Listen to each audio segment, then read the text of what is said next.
Today we begin a Lenten journey rooted in the Land Acknowledgment statement that we adopted over a year ago. That statement was never meant to be just something that we say and then move on from. It was meant to be a doorway, a commitment to live differently because of what we now know. Now, in your bulletin, you'll see the line from our Land Acknowledgement statement that we're focusing on this season. I'll let you find it if you wish to follow along. We commit to grieving and repenting of the ways in which distorted Christian theologies have been used to justify the theft of land, the erasure of cultures, and the abuse of indigenous peoples. And we commit to confronting these legacies within our own faith tradition, end quote. So over these weeks, we will name some of those distortions. We will tell the truth about how Christian theology has been bent to serve conquest. And we'll ask what it looks like to follow Jesus in a way that heals instead of harms. I've been your pastor for nearly 4 years now. I know. I was not pausing for applause there, honestly. It's just as soon as I said it again, sometimes it seems, wow, that's a long time. I know this congregation by now, or at least I think that I do. We don't all believe the same things. We come from different stories, different backgrounds, different ways of understanding the world. And still, we are held together by at least 3 things, as I see it. You may add your own, and if so, I'd be interested to know what you'd add to that. We're held together by a culture of love, by a commitment to justice, and by a deep valuing of community. And as we begin this series, I also believe this: we're not starting from scratch. We are a historically aware community. We already acknowledge that the land beneath this sanctuary has a story that long predates this church. We know treaties were broken. We know Christian language was used to sanctify conquest. And so this series is not about convincing us that harm happened. We already know that. The deeper question is this: with this knowledge, what story are we living now? Because it's entirely possible to confess the past and still unconsciously live by its assumptions. That's what we're here to unsettle within us. In Genesis, we hear the words, "Let us make humankind in our image, and let them have dominion." For generations, that word dominion has been interpreted as domination, as control, hierarchy, entitlement. That understanding became theological permission for conquest, for empire. But if we listen more closely, including the life and teachings of Jesus, we see that domination is not the way of God. It never has been. Psalm 24 interrupts our assumptions about land with this really sharp clarity. It says, "The earth is the Lord's, and all that is in it." It's not ours, it's God's, according to the psalmist. And that one sentence is enough to unravel an entire worldview. And I want to make sure you hear it, because I know when I'm listening to something, my mind can drift away, and I think, oh, back to this. So I'm going to say it, and I invite you to repeat it after me. The earth is the Lord's, and all that is in it.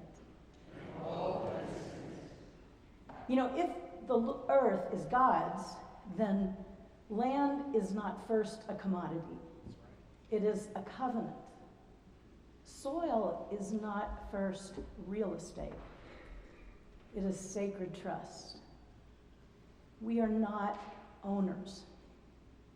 We are participants in a living, breathing web of relationship. The Genesis story itself can be interpreted in this way. Before humans ever appear, God declares the land good, the waters good, the plants good, the creatures good. Creation does not need us to validate it or to control it. And when humans are formed, where do we come from? We are shaped from the soil itself. We're not placed above creation. We are placed within it. We're made of the earth, kin to the ground, relatives of dust. Yes, according to our sacred myth, God gives humans dominion over the earth, but dominion in the Hebrew imagination looks more like shepherding than conquering. Dominion is about care and protection so that all of creation can flourish. We know this, we say this, and still we often live as if the land is ours to manage, ours to profit from, ours to shape around our own comfort. I will confess this personally. Lisa and I own a home. We pay a mortgage. We take care of the yard. Well, Lisa takes care of the yard. Let's be honest. We get frustrated when the HOA tells us what we can and cannot do with our property. Yes, that is a longer story. I'm not getting into that now. We live in a culture that trains us to think in terms of ownership. It's everywhere, it's normalized, it's rarely questioned, and yet our scripture says something radically different. The earth is the Lord's. So the deeper invitation of Lent is not just to feel bad about the past. Lent invites us to be honest about the ways that the myth of entitlement still shapes us. The myth that because we're here now, we are the center. We are not the center. And unsettling that myth is not about shame. It ultimately is about liberation. When a gardener prepares soil for planting, what do they do first? They loosen it. Raise your hand if you're a gardener or you enjoy gardening. We have a lot of you folks in our congregation. The first thing you do is loosen the soil. You break up what has been hardened and compacted. You're not doing that to destroy it, but to make it capable of receiving life. Compacted soil cannot receive water. Hardened ground cannot grow roots. And sometimes our spiritual lives, including our inherited assumptions and well-intentioned habits, have become compacted in the same sort of way. Lent is an invitation to just loosen that soil, to soften what has been hardened in us, to make room for something that's more life-giving to take root. The earth is the Lord's. That includes this beautiful building. That includes the mountains that we hike. That includes neighborhoods shaped by unjust policies. That includes lands where indigenous communities are still fighting for recognition, for restoration, and for dignity. If the earth is God's, then the question is no longer, what do I get to do with what I own?